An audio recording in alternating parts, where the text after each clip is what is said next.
Assalamualaikum warahmatullahi wabarakatuh. Perkenalkan, nama saya Andi Rahmianti, STMT. Saya adalah dosen tetap di Politeknik Maritim AMI Makassar. Saat ini saya sedang mengikuti sertifikasi dosen gelombang 1 tahun 2025 yang diselenggarakan oleh Kemendikti-Saintek. Nah, dalam rangka pemenuhan dokumen pernyataan diri dosen pada kegiatan unjuk kerja Tridharma Perguruan Tinggi, khususnya di aspek pengajaran, pada kesempatan ini saya akan memaparkan salah satu mata kuliah yang saya ampuh, yaitu mata kuliah Evaluasi dan Perencanaan Fasilitas Pelabuhan. Mata kuliah ini dirancang untuk membekali mahasiswa dengan pemahaman dan keterampilan dalam mengevaluasi dan merancang fasilitas pelabuhan secara menyeluruh dan profesional sesuai dengan kebutuhan industri maritim saat ini. Secara umum, mata kuliah ini mendukung 4 capaian pembelajaran lulusan atau CPL. CPL pertama mengenai sikap. Mahasiswa diharapkan dapat menunjukkan sikap bertanggung jawab atas setiap pekerjaan yang dilakukan dalam bidang keahliannya secara mandiri. CPL yang kedua mengenai pengetahuan. Mahasiswa akan menguasai konsep-konsep iptek dalam bidang pelabuhan dan mampu menyusun solusi pemecahan masalah secara prosedural di industri maritim. CPL ketiga, keterampilan umum. Mahasiswa akan menunjukkan kinerja yang mandiri, bermutu dan terukur dalam merancang serta mengevaluasi fasilitas pelabuhan. CPL keempat, keterampilan khusus. Mahasiswa dibekali kemampuan untuk menganalisis kebutuhan dan merancang fasilitas pelabuhan, baik perairan maupun daratan. Nah, untuk mencapai hal tersebut terdapat 4 CPMK atau capaian pembelajaran mata kuliah yang menjadi fokus utama. Yang pertama, CPMK 1, mahasiswa mampu menjelaskan konsep dasar pelabuhan dan jenis-jenis fasilitas pelabuhan. CMK kedua, mahasiswa mampu menganalisis variabel-variabel penting yang mempengaruhi perencanaan fasilitas pelabuhan. CPMK ketiga, mahasiswa mampu melakukan evaluasi terhadap fasilitas yang sudah tersedia di pelabuhan. CPMK 4, mahasiswa mampu membuat perencanaan yang tepat dan aplikatif terkait fasilitas pelabuhan berdasarkan kebutuhan operasional dan standar teknis yang berlaku. Adapun materi yang akan dipelajari dalam mata kuliah ini, yang pertama ada definisi dan klasifikasi fasilitas pelabuhan yang dimana terbagi menjadi fasilitas perairan, meliputi alur pelayaran, kolam pelabuhan, area berlabuh, dan breakwater atau pemecah gelombang. Lalu fasilitas daratan seperti dermaga, gudang, lapangan penumpukan, dan terminal. Lalu prosedur perancangan dan evaluasi fasilitas perairan dan daratan pelabuhan seperti evaluasi dan perencanaan fasilitas perairan pelabuhan. Yang kedua, kinerja bongkar muat di pelabuhan. Yang ketiga, kinerja alat bongkar muat di pelabuhan. Dan yang keempat adalah kinerja tenaga kerja bongkar muat atau TKBM di pelabuhan. Nah, selanjutnya saya akan menjabarkan sub CPMK dan materi tiap pertemuan. Pertemuan pertama dan kedua, sub CPMK 1.1, di mana taruna diharapkan mampu untuk mengaplikasikan konsep pelabuhan, jenis fasilitas pelabuhan, dan dasar perencanaan berdasarkan rencana induk pelabuhan. Materi yang diberikan meliputi konsep pelabuhan dan fasilitas pelabuhan, lalu konsep fasilitas perairan dan fasilitas daratan pelabuhan, lalu rencana induk pelabuhan. Dengan bobot penilaian adalah 10%.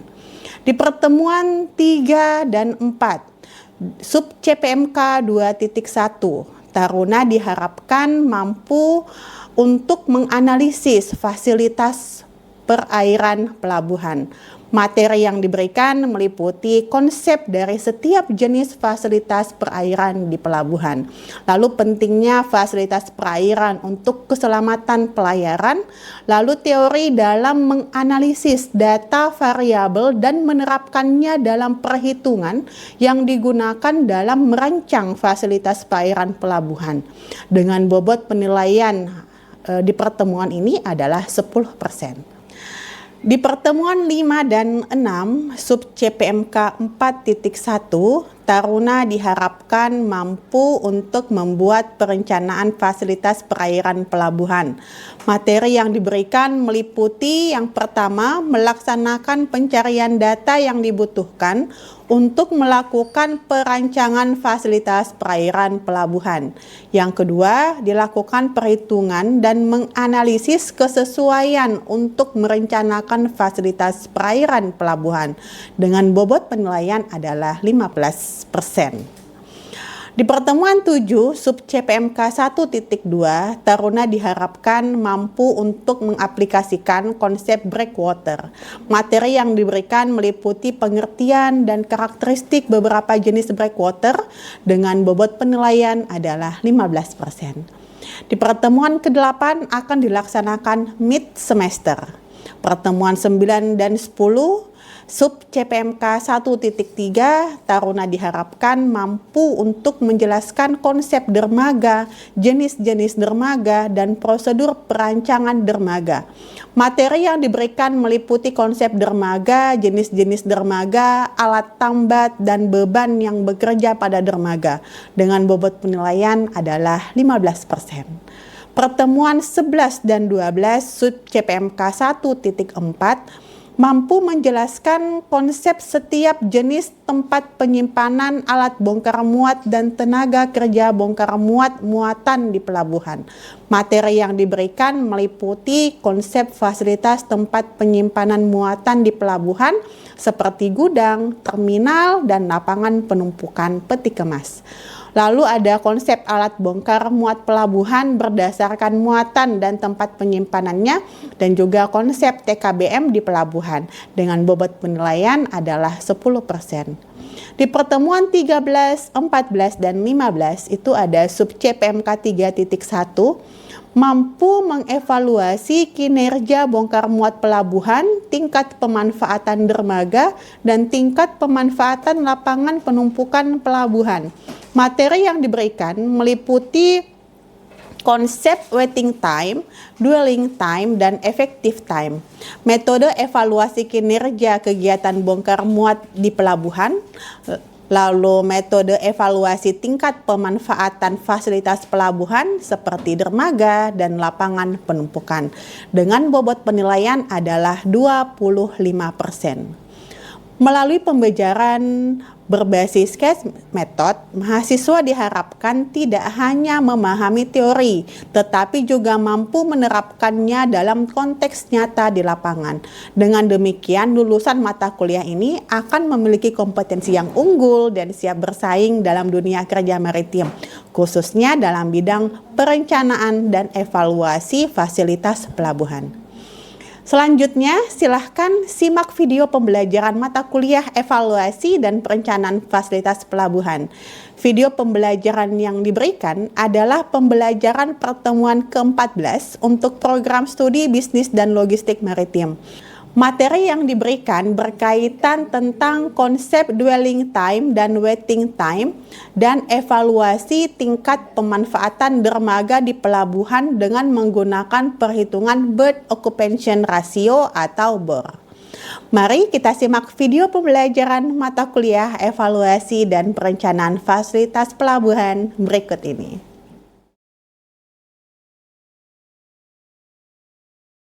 Assalamualaikum warahmatullahi wabarakatuh. Waalaikumsalam warahmatullahi wabarakatuh. Hari ini kita masuk ke pertemuan ke-14 untuk mata kuliah evaluasi dan perencanaan fasilitas pelabuhan. Sebelum kita mulai kelas kita hari ini, mari kita berdoa dulu sesuai dengan kepercayaan kita masing-masing. Doa dimulai.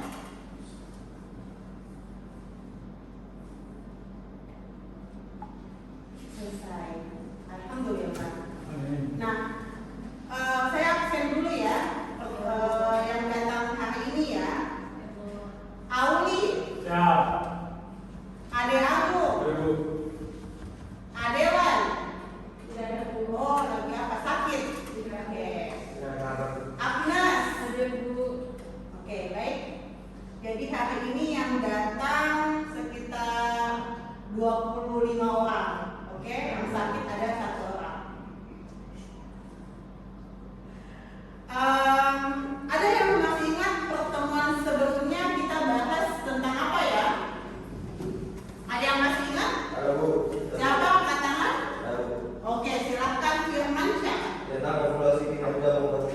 di dermaga. Tentang evaluasi kinerja bongkar muat di dermaga.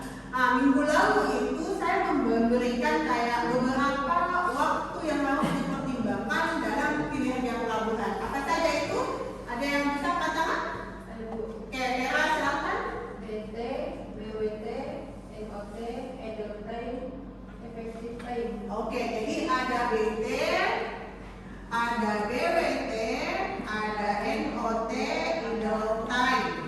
Oke, dan effective time. Inilah yang harus dihitung dalam kinerja bongkar muat di dermaga. Ada yang masih ingat apa itu BT? Saya Bu, Silahkan, Ulim.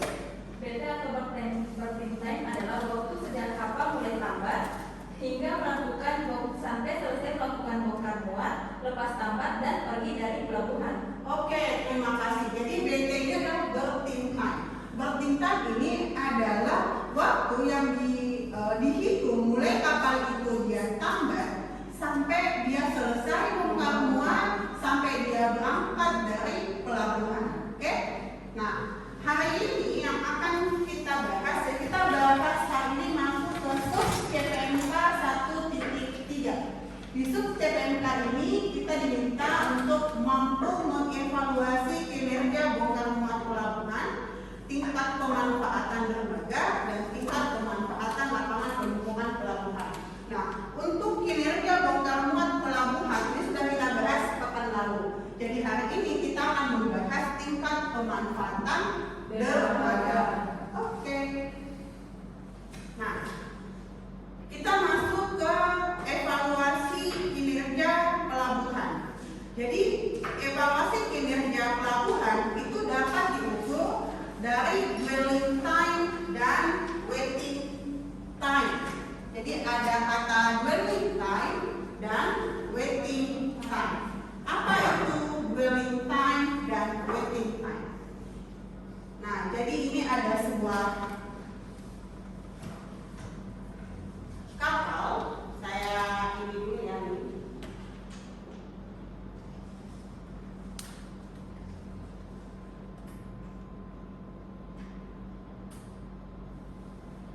Oke. Jadi ini ada sebuah kapal. Kapal kontainer ceritanya.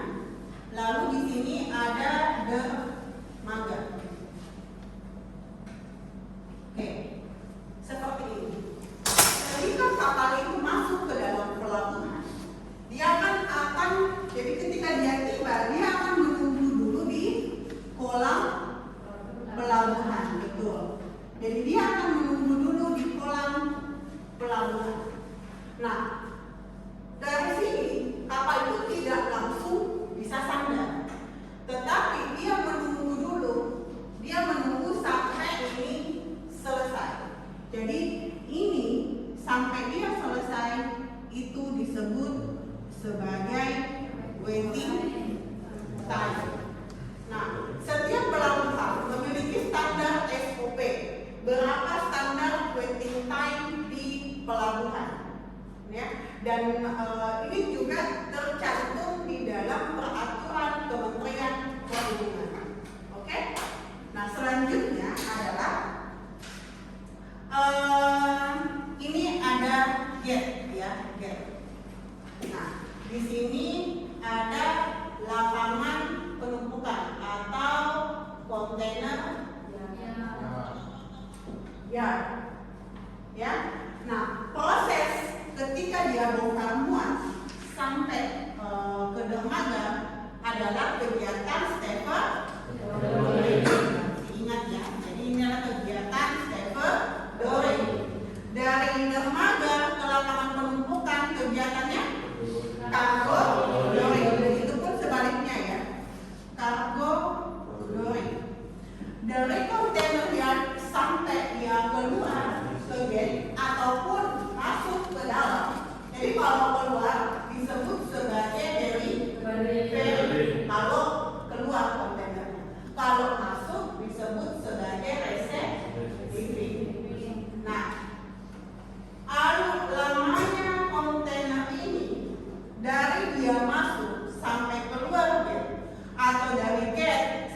dia lepas dari pelabuhan, inilah disebut sebagai dwelling time. Oke? Jadi pahami dulu apa yang dimaksud dengan waiting time dan dwelling time. Dan dwelling time yang diukur adalah durasi terlama. Kapan durasi terlama itu? Yaitu ketika peti kemas masuk melalui bea cukai. Nah, cuman ini tidak semua pelabuhan memiliki fasilitas bea cukai. Ya, ini cuma untuk kayak pelabuhan-pelabuhan besar seperti Jakarta, Surabaya, Makassar. Tapi coba kalau pergi di Baru atau di mana yang daerah-daerah itu dari sini. Ya, jadi ini tuh lebih kepada yang ada bea cukainya itu adalah pelabuhan-pelabuhan yang besar. Nah, kenapa ini durasi terlama? Karena kalau kontainer yang melewati bea cukai itu ada pemeriksaan kontainer, pemeriksaan dokumen. Belum lagi kalau ada masalah pada kontainernya, harus dicek dulu di lapangan. Oh, jangan sampai benda ilegal tidak sesuai ke dokumen sama dengan fakta. Atau ada hal-hal yang dicurigai oleh customs. Nah, lalu berdasarkan peraturan pemerintah, ya, dwelling time di Indonesia itu maksimal ya 4 days. Sudah termasuk bea cukai. Oke? Nah, tahun 2020-an Makassar itu masih lebih dari 4 days. Ya, masih lebih dari 4 days. Artinya kinerja pelabuhannya belum maksimal. Nah, pertanyaannya adalah bagaimana caranya supaya nilai dwelling time sama waiting time ini bisa lebih cepat? Ya, yang pertama, jadi kalau dilihat di sini ya, bagaimana supaya ini lebih cepat. Jadi yang pertama adalah memperbaiki fasilitas pelabuhan. Nah, ini bisa dengan memperluas atau menambah, atau dia menggunakan teknologi. Oke? Bisa memperluas, menambah, atau menggunakan teknologi. Makanya kalau di Cina, kapal kontainer yang besar, pagi hari dia datang, sore dia sudah keluar. Waiting time-nya, kinerja bongkar muatnya cepat. Karena dia sudah pakai sistem plotting. Jadi dia cuma plot daerah yang mau diambil, lalu dia plot lain daerah kontainer ya. Nanti itu trennya otomatis dia akan memindahkan kontainernya secara otomatis. Jadi kayak orang main game tapi di dunia maya. Jadi TKB-nya pun cuma ada di menara. Kalau kita di Indonesia kebanyakan TKB-nya masih manual, mengoperasikan sendiri. Seperti itu, makanya waiting time sama dwelling time-nya agak lama. Oke? Sehingga paham. Nah, sekarang kita masuk ke sini. Jadi ini waiting time dan dwelling time. Jadi lamanya waiting time itu juga dapat disebabkan karena ada pelayanan pilot yang terlambat. Jadi dia dipanggil, oke, kapal pilot silakan untuk menjemput kapal MT Medellin Master misalnya. Cuman pilotnya agak lama, entah dia sibuk, entah dia mungkin ada sesuatu hal sehingga dia terlambat untuk menjemput kapal dan menyandarkannya ke dermaga, mungkin seperti itu. Lalu pelayanan penyandaran kapal yang terlambat, kinerja bongkar muat dwelling time yang lama. Makanya minggu lalu itu kita belajar tentang bagaimana kinerja bongkar muat supaya waktu-waktu itu bisa lebih cepat sehingga kapal lain bisa, jadi kapal yang sandar bisa lebih cepat selesai dan kapal lain bisa segera sandar gitu.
Jadi untuk rumus ini sebenarnya dia punya satu rumus. Apa itu?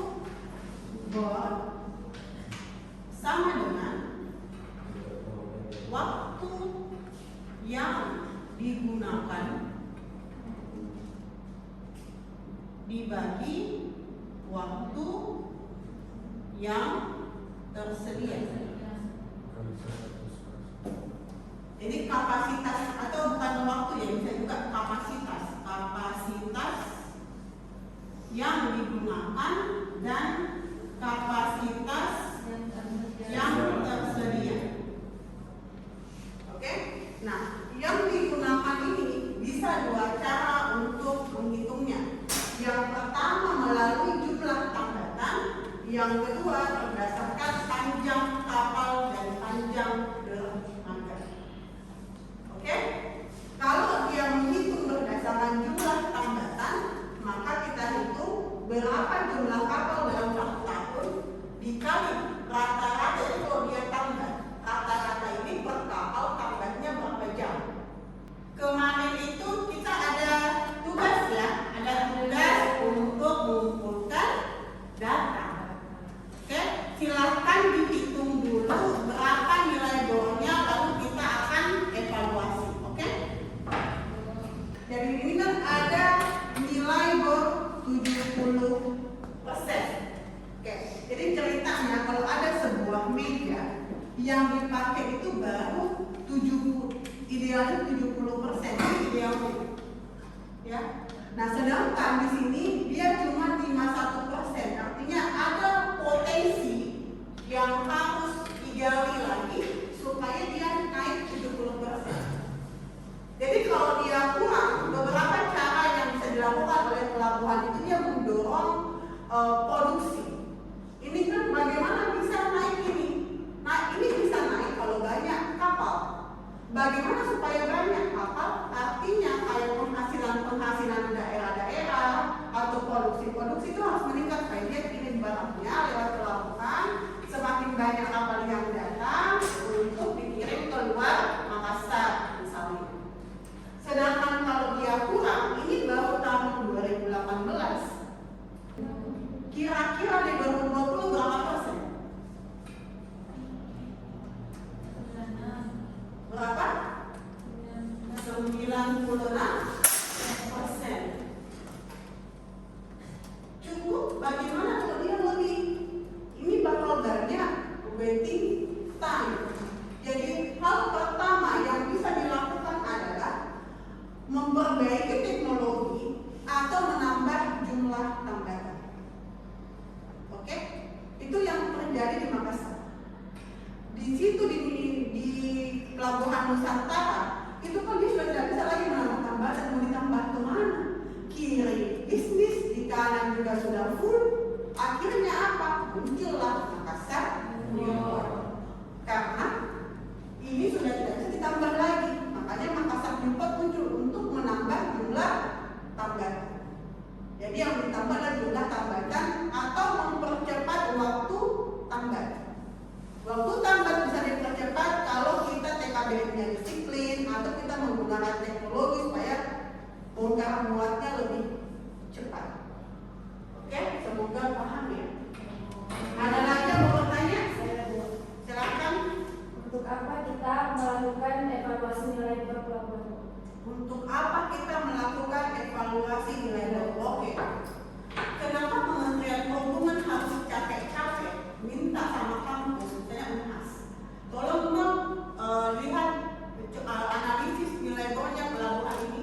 Itu proyeknya bisa 200 juta loh, bisa 300 juta loh, hanya menilai ini pakai rumus ini. Kenapa itu muncul? Karena Kementerian Perhubungan itu butuh alasan untuk mengeluarkan anggaran. Karena kan kalau kita membangun pelabuhan tidak macam beli kerupuk ya oke, beli 1000. Tidak. Jadi dia butuh perencanaan. Anggaran kira-kira ini anggarannya berapa? Butuh panjang dermaganya berapa kalau mau diperpanjang? Kalau mau pakai teknologi berapa? Anggarannya berapa? Itu alasannya. Jadi untuk persiapan di masa yang akan menyimpan data. Gitu. Oke, ada lagi yang mau bertanya? Cukup ya? Jadi hari ini cukup sampai di sini pembahasan kita mengenai tingkat pemanfaatan lembaga. Semoga ada manfaatnya. Jadi pertemuan ke depan itu kita akan bahas tentang ini, analisis tingkat pemanfaatan lapangan belum bukan ya, sekaligus merupakan pertemuan terakhir kita di pertemuan 15. Oke. Nah, namun sebelum kita masuk ke materi ini, kembali lagi ada tugas jadi ini ada data yang diperlukan untuk masuk ke pertemuan selanjutnya. Silakan setiap kelompok untuk menyiapkan data tersebut. Oke, silakan dicatat. Nanti juga saya akan bagikan ya ini. Jadi hari ini ada yang bisa simpulkan kita belajar tentang apa? Ada yang bisa simpulkan ya, tadi kita belajar tentang apa saja ya? Auli mungkin bisa Auli? Dari tadi menjelaskan itu kita belajar tentang pemanfaatan pelabuhan. Dari cara menghitungnya itu pakai rumus Bohr. Nah, rumus Bohr itu berarti yang kita harus cari dulu waktu terpakainya sama waktu tersedianya. Betul. Oke, tadi kita sudah belajar mengenai Bohr. Apa lagi yang tadi kita pelajari selain sebelum Bohr? Angkat tangan, silahkan. Apa tadi yang kita pelajari lagi? Bulan, silahkan Bulan. BT. Oke, Angkat silahkan. Ada BT atau bulletin time sama BWT buat bulletin time. Oke, apa lagi yang kita pelajari? Dwelling time dan waiting time. Oke deh. Oke, kita tidak bisa memilih angin atau ombak seperti apa yang ada, tapi kita